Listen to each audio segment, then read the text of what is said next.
आणि आता बातमी मुंबईतील 102 आर्किटेक्ट्सचा महालक्ष्मी रेसकोर्समधील सेंट्रल पार्कला विरोध पाहायला मिळतोय। मुंबईतील महालक्ष्मी रेसकोर्सच्या प्रस्तावित पुनर्विकासाविरोधात 102 आर्किटेक्ट्स, डिझायनर्स आणि शहरी नियोजक एकवटलेत। मुंबई आर्किटेक्ट कलेक्टिव्हच्या माध्यमातून त्यांनी मुख्यमंत्री आणि बीएमसी आयुक्तांना सार्वजनिक निवेदन पाठवून या प्रकल्पाचा पुनर्विचार करण्याची मागणी केली आहे। प्रस्तावित आराखड्यानुसार रेसकोर्सच्या खाली भुयारी, पार्किंग, बोगदे आणि जागतिक दर्जाचं क्रीडा संकुल उभारण्याची योजना आहे। मात्र हा प्रकल्प उद्यान उन्नतीकरण म्हणून मांडला जात असला तरी प्रत्यक्षात तो मोठ्या पायाभूत सुविधांचा हस्तक्षेप असल्याचा दावा आर्किटेक्ट्सने केलाय आणि याचाच आढावा घेतलाय आमचे प्रतिनिधी ऋतिक गणकवार यांनी। एकनाथ शिंदे हे मुख्यमंत्री असताना त्यांनी एका महत्त्वाकांक्षी प्रकल्पाची घोषणा केली होती, ते म्हणजे महालक्ष्मी रेसकोर्स येथे सेंट्रल पार्क बनवण्याची घोषणा।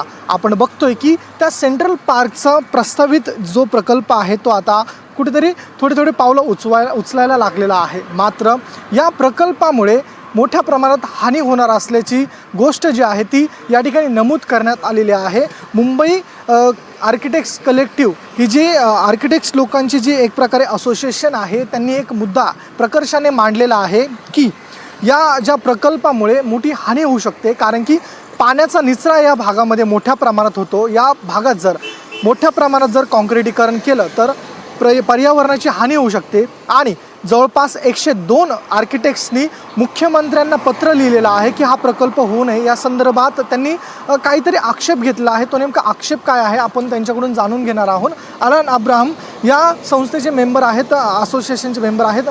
सर, काय सांगाल, नेमका आक्षेप का आहे? एवढा मोठा प्रोजेक्ट होतोय, काय नेमका काय याची हानी होणार आहे निसर्गाला? ये जो प्रोजेक्ट है ये 225 एकड़ है। ये जो रेस कोर्स जो है 225 एकड़ है, ये पूरा पब्लिक लैंड है।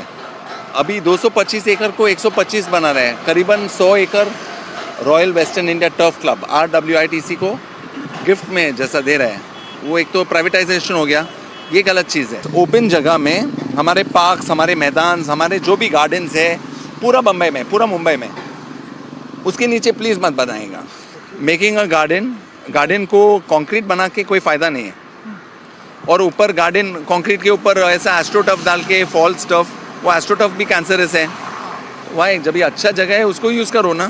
आपण बघतोय की हा जो प्रस्तावित प्रकल्प आहे, या प्रकल्पामुळे पर्यावरणाची हानी मोठ्या प्रमाणात होणार आहे, कारण की मुंबईमध्ये बहुतांश असे मोकळे ग्राउंड जे आहेत ते उरलेलेच नाही आहे। आणि हे रेसकोर्सवरचं आपण ग्राउंड बघतोय, या ठिकाणी सेंट्रल पार्क बनणार आहे। यामध्ये प्रस्तावित आहे की 5000 वाहनांसाठी पार्किंग होणार आहे।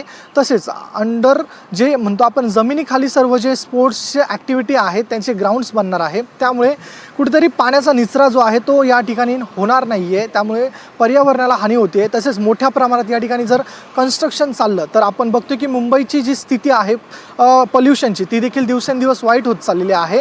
त्यामुळं कुठेतरी हा जो प्रकल्प आहे तो वेगळ्या पद्धतीने करावा अशी ह्या सर्व आर्किटेक्टची मागणी आहे। त्यांच्या प्रतिनिधींनी आपल्याशी बात केली आणि त्यांनी त्यांची मागणी जी आहे ती मांडल्याचं आपल्याला पाहायला मिळतंय।